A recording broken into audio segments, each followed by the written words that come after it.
Hello, hi, and welcome back to my channel Angana's World. I hope you are doing well. After so many days, I'm meeting with all of you because I was not well for many days. I was facing stomach ache, indigestion problems, so I couldn't make videos. But I tried to give you some shorts. So for that reason, today I brought a interesting video for you. Today pranayama, which is a very common topic this time. Yoga, dhyan, pranayama. Not only this time, it has come from the ancient times. पहले से ये जो है योगा, ध्यान, प्राणायाम, ये हमारे पहले मुनि ऋषि से हमें मिला है, ठीक है। और आजकल ये बहुत ज़्यादा कॉमन हो गया है।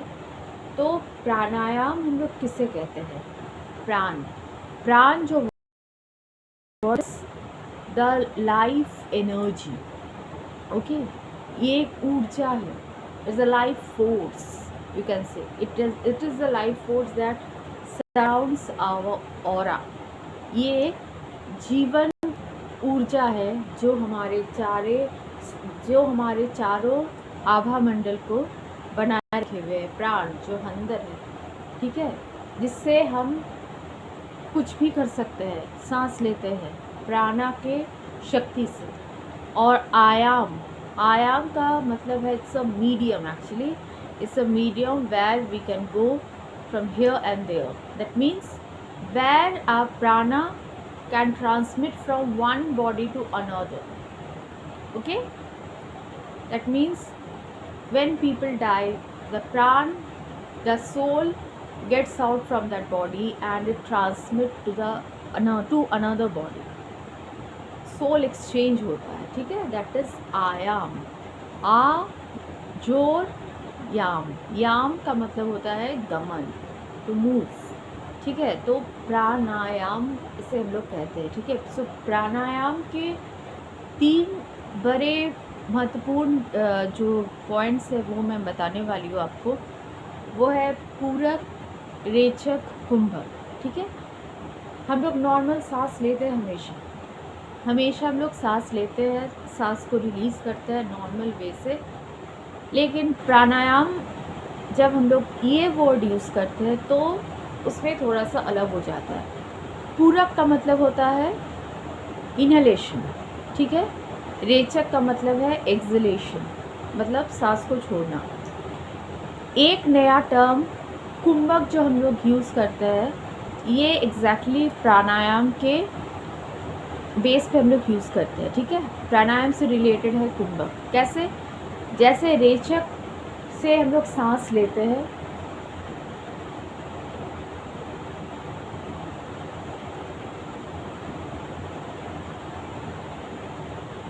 सांस को हम होल्ड करते हैं और छोड़ देते हैं। ये होल्ड करने का जो प्रोसेस है, इसी को हम कहते हैं कुंभक, ठीक है।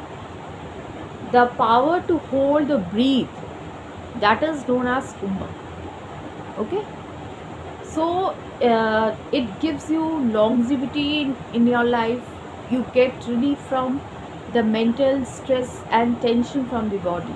जैसे हम लोग बोलते हैं ना, सांस अच्छे से लेना, गहराई से लेना, मतलब from the stomach you are taking the breathe.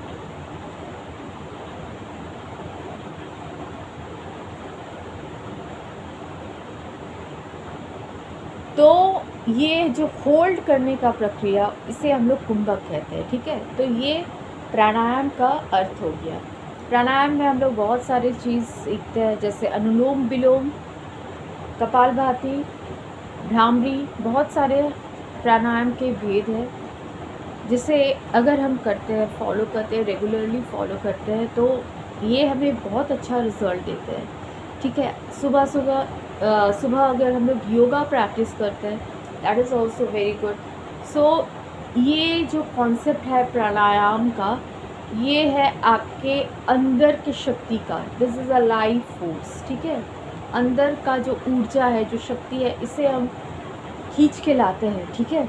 आयाम मतलब इस शरीर से शक्ति को जब हम इस दुनिया से जाते हैं तो इस शक्ति से हम दूसरे मतलब हमारा शक्ति जो होता है वो दूसरे किसी के किसी के बॉडी में जाता है, ठीक है, सोल ट्रांसमिशन यू कैन से, ठीक है। तो जब तक हम है इस आभा मंडल में, जो प्राणा है वो हमारे चारों ओर द ऑरा को ये प्रोटेक्ट किया हुआ है। क्या प्रोटेक्ट किया हुआ है? ये प्राण शक्ति, द लाइफ फोर्स, जिससे हमें क्या मिलता है? स्ट्रेंथ मिलता है, करेज मिलता है, किसी भी काम करने का जो जज्बा होता है वो हमें देता है प्राण शक्ति, ठीक है। अगर हम कभी भी बीमार पड़ते हैं तो अगर हम उसके बाद प्राणायाम करना स्टार्ट कर दें, सांस का गहरा लेना, होल्ड करके फिर उसको रिलीज़ करना, तो हमें बहुत अच्छा रिज़ल्ट मिलता है। योगा अगर हम डेली करें तो हम बीमार बहुत कम पड़ते हैं, ठीक है। तो pranayama is actually something a very unique term in spirituality. It's a way of breathing, can say a specific way of breathing. और जब आप प्राणायाम करते हैं, आप कंसंट्रेट करते हैं, अगर आप थर्ड आई में कंसंट्रेट कर रहे हैं तो आप ईश्वर का ध्यान करके उस शक्ति को आप जगाइए आपके अंदर। वो शक्ति फिर आप देखिएगा आपके बॉडी में वो वाइब्रेशन, वो सेंसेशन, वो सब कुछ आप महसूस कर पाएंगे। अगर आप ध्यान से करते हैं, अगर सुबह आप 10 मिनट भी करते हैं तो भी इसका कोई बहुत बेनिफिट है। रात में सोने के पहले अगर आप करते हैं वो भी अच्छा, दोनों टाइम अगर आप करते हैं तो काफ़ी फ़ायदा है आपका, क्योंकि प्राणायाम मेक्स योर बॉडी हेल्दी। जो भी इलनेस है, जो भी फिज़िकल या फिर मेंटल इलनेस है वो ख़त्म हो जाता है। अब प्राणायाम का डिफरेंट पार्ट्स है, जैसे अनुलोम विलोम बहुत सारे डिजीज़ को मिटाता है अंदर से। तो ये तो बहुत ज़्यादा इफ़ेक्टिव है, एफिशिएंट है, तो इसे हमें प्रैक्टिस करना है। तो आज मैंने आपको प्राणायाम के बारे में बताया है। आशा करती हूँ कि ये वीडियो आप लोगों को पसंद आया होगा। अगर पसंद आया है वीडियो तो प्लीज़ मेरे चैनल को सब्सक्राइब कर लीजिए and hit the like button and please press the bell icon so that whenever I post any video you get the first notification. आज के लिए इतना ही, धन्यवाद।